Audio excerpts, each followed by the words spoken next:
Hello, welcome to our Talent Matters podcast. This is a podcast where we cover all sorts of things, but mostly around recruitment, talent, business, recruitment agencies, candidates, and the occasional random tangent as well thrown in there for good measure. I'm Dave Jenkins, CEO and founder of Wave. So today, very excited, very much looking forward to this podcast. We've got Mitch Sullivan with us today, and Mitch is I'm not sure which way round to put this, Mitch, but I've written LinkedIn legend and then copywriting guru. Sure. Next, do you want to be the copywriting guru that's the LinkedIn legend, or the LinkedIn legend? Yeah, I'm a big fan of either of those words, actually. Yeah, look, that's a good start. Yeah, well, yeah, they're hyperbolic by nature, both of them. And all the legend part means is that I've been omnipresent on LinkedIn for about 11, 12 years. So I've become part of the furniture, I think. Yeah, I still do. I'm still seen to be doing little bits of recruitment now and again. I run ad campaigns that I work on for other clients. But yeah, most of my time these days is spent with the copywriting business. So I suppose officially I'm a trainer stroke e-commerce business owner, because that's what I'm having to learn to become now, actually, since we took it online. So yeah. So we'll add that into the mix. I still think LinkedIn legend. I'm still going to keep you the status of a legend in this, in all of this. But we'll add e-commerce and trainer legend to that mix, and of course author as well of On Recruitment. If anyone is, well, hopefully someone's listening or watching this. But if you haven't read this book and you're in the world of recruitment, then I strongly recommend that you do it. I read it and absolutely loved it. I think it's brilliant. It's an easy read, and it is educational, insightful. I just thought it was great. So just the right amount of swearing as well, Dave. Yeah, perfect amount of swearing. Yeah, that keeps it light. So yeah, no, really. Really glad to have you on, Mitch. How are you doing? How's life treating you at the minute? I'm pretty. It's the same answer every time someone says to me for years. Yeah, I'm okay. I don't think I'm going in. I'm plateauing. Actually, I think I'm at that stage in my career now where I'm kind of leveling out. So it's just about doing stuff rather than getting better at stuff. Actually, for a lot of it. Yeah. Harnessing the expertise. Just polishing it up. Yeah, very much so. Very much so. So let's get stuck into it.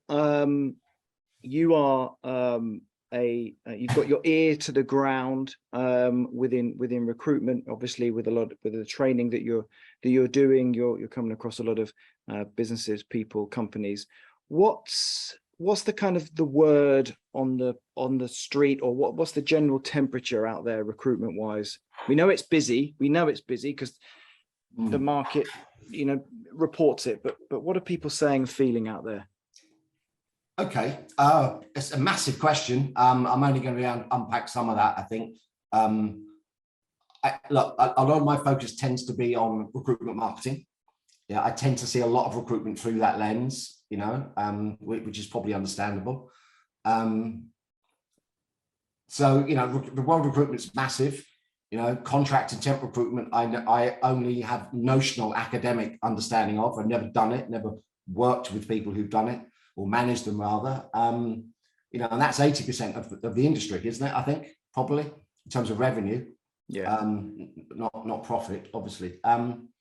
So what I see and what I have seen, which I find encouraging, is lots of interesting voices in recruitment.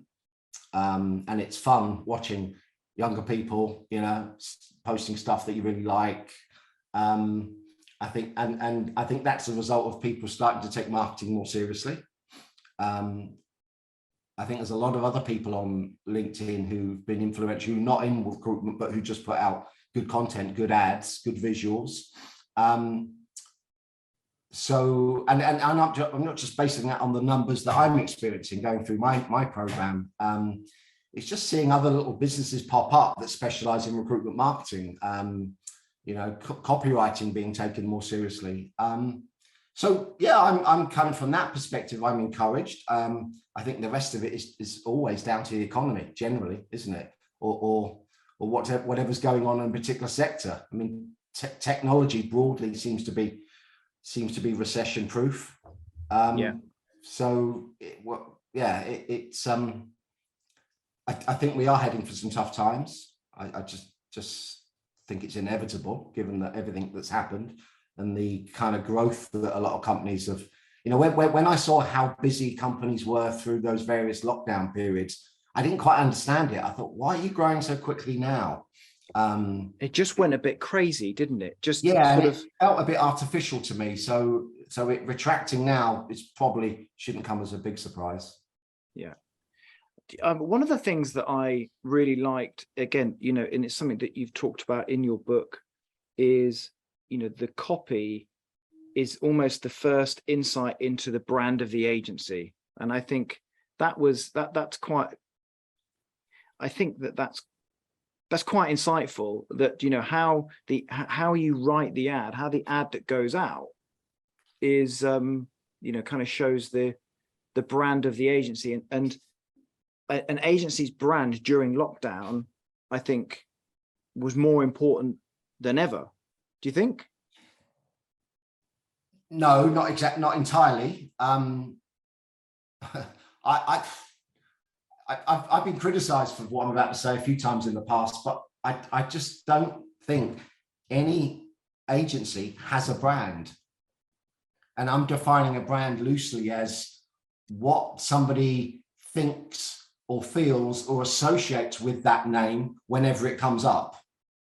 Yeah. Individuals are interesting, and this is the great thing about social media. Now it's given a lot of power back to the individual. So there's lots of individuals that I think will evoke that. If there's, I'm not going to mention names on here, but there's certain names that I'm sure that when people hear them, they associate them with something or other, or a certain kind of value or approach or way of thinking or style. Yeah. But agencies, I'm not so sure. I've not. No one's yet given me a name that I've gone and looked at. But, oh yeah, okay, fair point. There will probably be some, but I think it's literally a handful. So, and I think when I see agencies chasing branding and spending money in that direction, I honestly, I think a lot of it is a waste of time. I mean, you've got to look good, obviously, and things got to be coordinated visually, So technically, your color schemes, your fonts, all the stuff's you've got to do that if you're going to appear professional. But to get back to your comment about advertising, job advertising in particular, I'm guessing that you're referring to. Look, for me, there is no argument here. Job advertising is where the marketing rubber hits the road.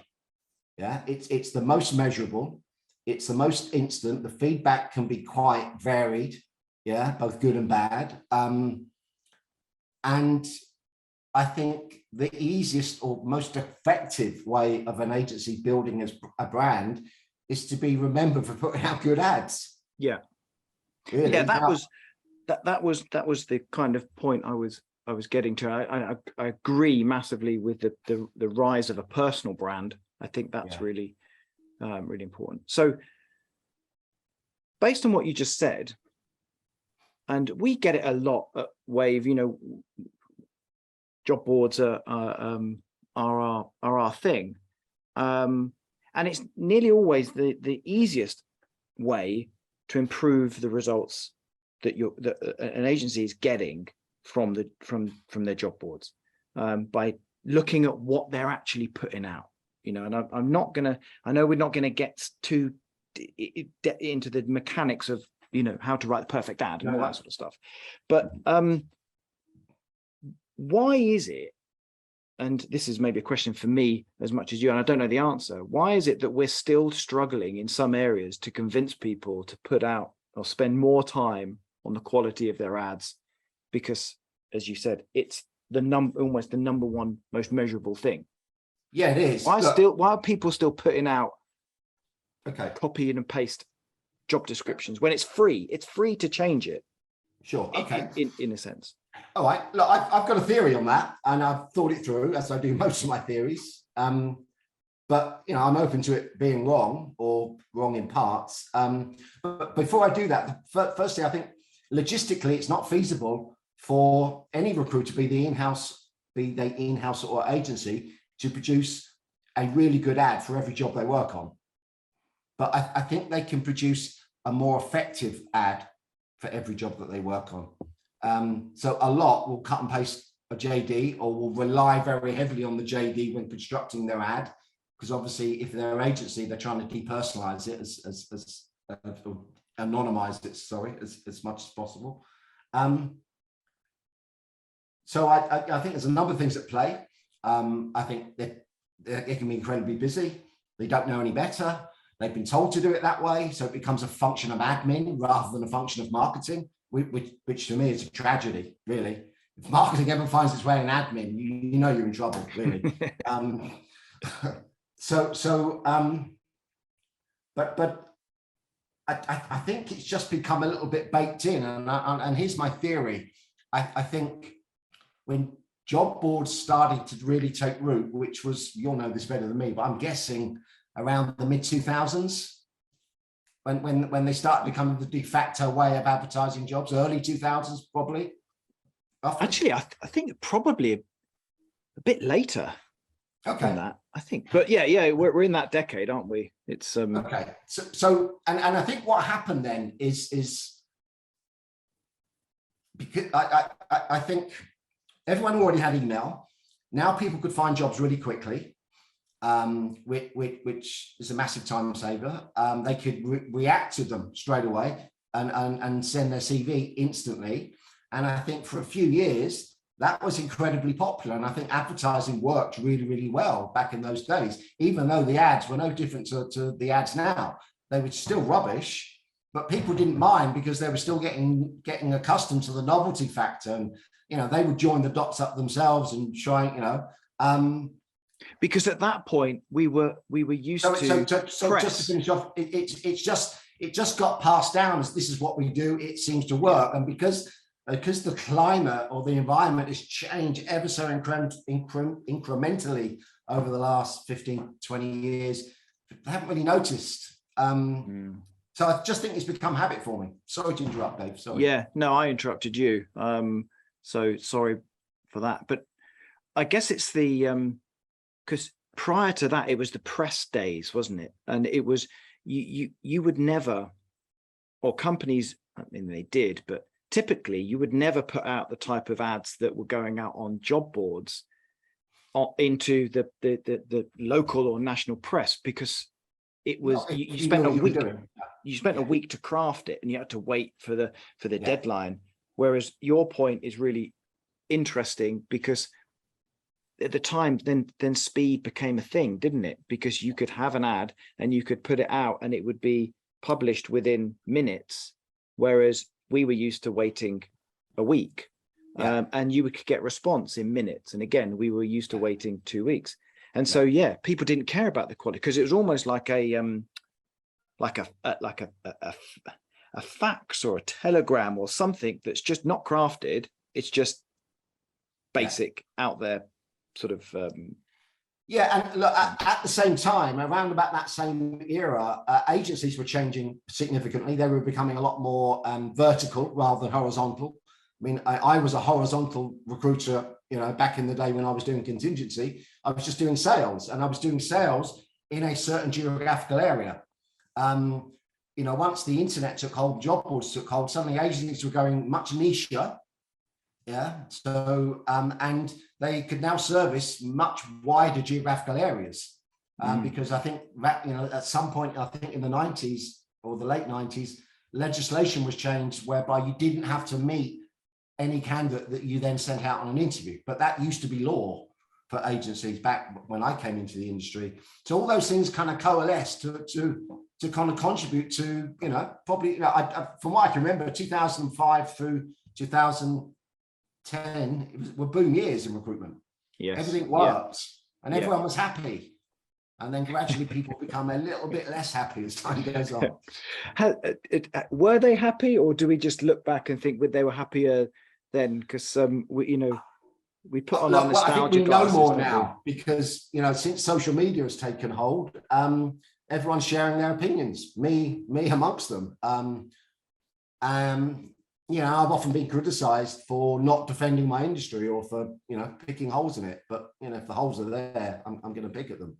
But it's nobody talked about recruiters back in 2005. People weren't interacting, as they are, anything like the levels they are now. So, I don't remember anyone giving us a hard time for being recruiters back in the first 7-8 years I was in the industry. I just think the climate platforms didn't exist for everyone to lump in with their opinions. Because we had to meet candidates, they had to come into our offices, and we had to have them on file. It's things change when you meet people. They always do, and that's one of the things I've learned about using social media, be it Facebook, LinkedIn. I've been interacting on the internet since 2001, 2002, so I've been doing this shit a long time. And you can get into disagreements with people, and you can even make enemies online. But one of the things I've noticed is people that I thought I would dislike, once I meet them in real life, you tend to like them, because most people are likable on some level. And we had to meet candidates, and I think that created a greater warmth. Because it creates that connection, right? And basically. it's no longer the keyboard, the keyboard warrior of a strange unknown alias or whatever. Yeah. So I think that's changed how jobs are sold now as well. I think back when I came into the industry, everything started from the phone. Every client interaction, every candidate interaction, all started from a phone. Now everything starts from a keyboard.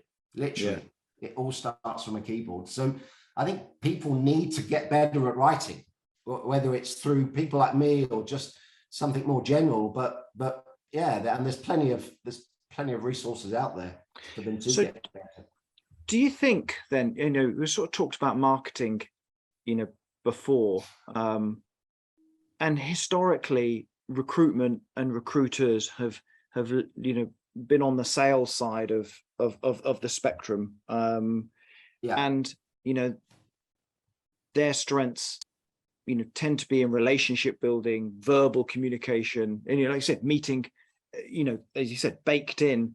You would meet the candidate, you meet the client, and you build those relationships verbally or in person, whereas now a lot of it starts from the keyboard. So do you think that consultants, recruiters need to be more marketing now and less sales, or do you just think there needs to be a whole new kind of skill set? So it's not just a case of marketing, sales, it's got to be a hybrid. Yeah, but that's another big question. We're all about the big questions on this podcast, Mitch. We're putting the world to right. Clearly. I think agencies have always had an ambiguous relationship with sales. They often get criticized for being too salesy, but for me, that's just proof they're not very good at it. But the problem is, particularly with contingency recruitment, you haven't really got anything to sell. There's nothing tangible there that you're selling. All you're selling is a promise. And statistically, if you're a perm recruiter, you're only going to deliver on that promise 1 in 5 times. Now, over a period of time, some of that will replicate with other clients, and out of this, they'll get to develop 2 or 3 regular clients, but the wastage factor is high. So a lot of the dissatisfaction with sales is because recruiters, they're not really selling anything, which is why I'm a big fan of retain, because then you've got something tangible to sell, even if it's just a process. Here's what we're going to do, here's why we're going to do it, and here's why it benefits you. But you can't do that on contingency, because 80% of the time it's not going to come off. But the other thing about selling in our profession is, again, it's what I would call selling light. I mean, a job ad, for example, you can't sell a job in a job ad. All you can do is sell the idea that it's worth finding out more about. Yeah, it's a lead generator, a job ad. It's a lead generator. So that has to be acknowledged and recognized. The real selling starts once you start talking to people. But even then, I'd argue that you can only take the selling thing so far, because ultimately two other human beings have got to walk into a room and like each other and form a contract. There's not much we as recruiters can do to influence either of them to make that a positive outcome. So it's out of our control anyway. So I think we're more in the promotion business than we are the selling business, if I was going to be really pedantic. But yeah, there has to be a relationship between sales and marketing for sure, and some sensitivity to both. But recruiters don't need to be brilliant either. They just need to be competent at both. Yeah. And I think the point about the two people, sort of introducing the two people is really valid, because I often think about, both of those are moving parts all the time. You're not selling a product like a car that doesn't change. When you're selling that opportunity between, the candidate and the employer, both are liable to change in an instant and irrationally. So it's tough, Even more so when they haven't put any money up front, by the way. Yeah. And that's a huge thing. And again, going back to your book, it's one of the things, whenever we get anyone join at Wave who hasn't come from the industry, I refer them back to your book, because I think it sort of paints that out, paints that picture that this is a tough industry. This is a tough industry. And so, when we're working with clients to try and get them, more candidates or, better candidates, we understand the pressure and that's why, going back to the copywriting side of things, that it's the number one thing that you can do to influence the outcome from, and this will surprise some people, but it's you don't need to be a good writer to be an effective copywriter. And the biggest problem, actually, based on, I've done now hundreds and hundreds of one-to-one coaching sessions with recruiters from all over the world over the last 2 years since we took the training online. And the biggest single mistake they make when they write their first ad after they've done the training, so they do the pre-recorded training online, takes about 3 hours, which they can do over several weeks. They then write an ad, send it to me. Either they will make notes on that around the key learning points, and then we'll have the session. The biggest mistake most of them make is not the quality of their writing. A lot of them are pretty decent writers.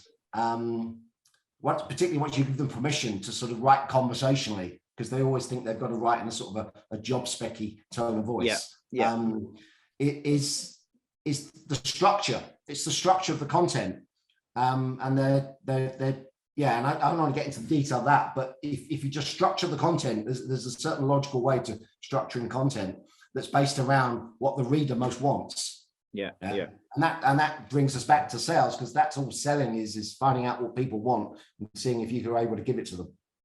So don't get into it, because anyone that's watching or listening, if they want to get into it, then they can look you up and sign up to your course. So just leave that little bait out there for definite. So I think we've covered around sales, marketing, and what recruiters could be doing. But is there anything from a marketing business? Is there anything that you would suggest right now outside of that recruiters should be looking or being aware of? We're thinking about, you said there may be a bit of a slowdown coming. What should they be, in your opinion, what should they be thinking about? There's about 8 questions in a lot of waffles. So pick whatever question you want to answer. Okay. The recruitment landscape is very varied. Recruiters that work in contract hospitality staff are quite different people to recruiters that fill senior data science management jobs, for example. Or or finance roles. So, the temperature, the cultures, lots of little subcultures within the world of recruitment. But what I'm about to say, I'm speaking predominantly to perm recruiters, particularly those that work as specialist niche. I think given what job boards are doing and haven't done, and namely they put the prices up by what, 3-4-fold recently, which beggars belief. I haven't even looked into how they've sold that, or even if they've tried to sell that or rationalize it or defend it. But also the technology's never really moved on that much. There's so much more you can do now with online content to engage people. And it's all become quite old hat, actually. But I think the things that I'm most surprised by that recruiters don't seem to be doing anymore is they don't seem to be carrying any kind of proprietary database. So, and so what I mean by that is collecting information on people that work within their sector, and get them into a CRM and manage the information and keep it clean and keep in touch with people. Obviously give people the option to opt out. Because there must be lots and lots of candidates that recruiters have bumped into in the past that then go out and source from cold 2 years later. We get it. Our clients say that all the time, all the time, that the candidates were already on the database, and they've gone and spent an ad or whatever. And So I mean that for me, and the other thing that I think they are doing, but I think they should pay a lot more attention to is building their audience on places like LinkedIn, because the stronger that gets, the less reliant there will be on job boards. Yeah. Because but that comes back, let me just interrupt you. That comes back to what we were saying earlier then about the brand, right? So if they're building their audience on LinkedIn, that's the agency brand, isn't it? Well, I'm talking about individual recruiters here, not the agency. Touché. So, and how they get people to want to join their network and consume their content, that's another discussion. But the better they can be at doing that and building up people that they can get instant access to, who do the types of jobs that they need to fill, and presuming that they can articulate reasons why that potential candidate might be interested in that job in writing, then they should become fairly self-sufficient, or more self-sufficient than they probably are now. Because being beholden to job boards or other external sites is this, it can become a little bit onerous. So especially with a price increase as well, because that then directly impacts your ability to recruit if those prices have gone up, or not your ability to recruit, the profitability of your and you get this sort of balance where certain jobs are like the contract hospitality scenario I referred to earlier. Most of the skill there in filling those jobs is in distribution. It's not in content creation. But the more niche you go, the more that reverses. It's less about distribution. It's more about getting the content right, because your distribution channel is quite narrow by comparison. Yeah. And what about, just cost of living? It's £100 to fill up your car now, if you have a car. Is this going to have an impact? Is it going to impact people when they want to go to, less people wanting to go to the office, more people want to stay at home? Will recruitment slow down, or offices going to close? Judging by the amount of traffic that was on the road this morning, the idea that everyone's working from home is a myth. I don't know where they're all going, back to the office. But where do you see all this playing out? Big question again. Yeah, I'm not a futurist. Yeah, I can just about work out what's happening tomorrow. It depends how long it goes on. Obviously, the Russia thing is a big driver of that petrol price hike. How soon can we find alternative sources at the right price? It's going to take time. it's going to affect the logistics, distribution of resources, food, blah, blah, blah, blah, blah. Got the work from home thing. Yeah, I don't know. There's a lot at play there. There's a lot at play. Things are going to change. They're probably going to change slowly. And recruitment at some point will take a hit, or certain parts of the industry, bigger parts of the industry will take a hit, because companies will be laying people off. There'll be more candidates than there are jobs. And then that will be then the next can of worms that we need to open. It's just swing back the other way, isn't it? It's going to swing back. Yeah, how far it swings back, I don't know.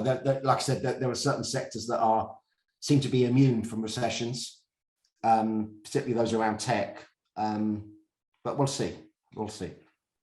Mitch, the good news is, without you and I are not futurists, so actually we can offer our opinion, and if it's completely wrong, then we can't be held accountable to it, because the disclaimer at the front is we're not futurists. This is just what we think.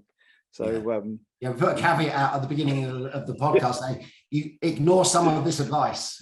Yeah, exactly. Advice at your peril. So, Mitch, we're out of time. That has just absolutely flown by, and we've had some big questions, some big answers. But as you said, you're right at the start, I could probably discuss some of these things all day, because there's so many parts to it. But that was great. I loved that, and to chuck out a cliche. How was that for you? Yeah, all good. It did go quickly. And it's good because you have to think on your feet, because I had no idea what you're going to ask me. So it's always a bit more fun doing it this way. That's it. Yeah, that's it. Keep the scripts out of it. So good. Where do they need to go if they've heard what you've said and they think, I need a bit of Mitch in my life? Where do they need to go to find out more? Right. Well, I pretty much live on LinkedIn. So I'm easy to find on LinkedIn. I accept all connection requests from recruiters or people that work in the recruitment industry, or even HR sometimes. So yeah, my website is copywritingforrecruiters.com. If people are curious to want to go and have a look there. Got a new website coming in a few weeks that I've been working on forever. So I'm looking forward to that happening. So yeah, it was good. Thank you. We must do this again sometime. Absolutely. Mitch, thank you to anyone and everyone, whoever is listening. Please do comment, share, like, let us know what you liked, let us know what you didn't like, and we'll try and do more of what you like and less of what you don't. But hope you enjoyed this, and come back soon. We'll be doing more of these. So thank you very much. Thank you, Mitch. Thanks, Dave. Take care. Bye. Bye-bye. Bye.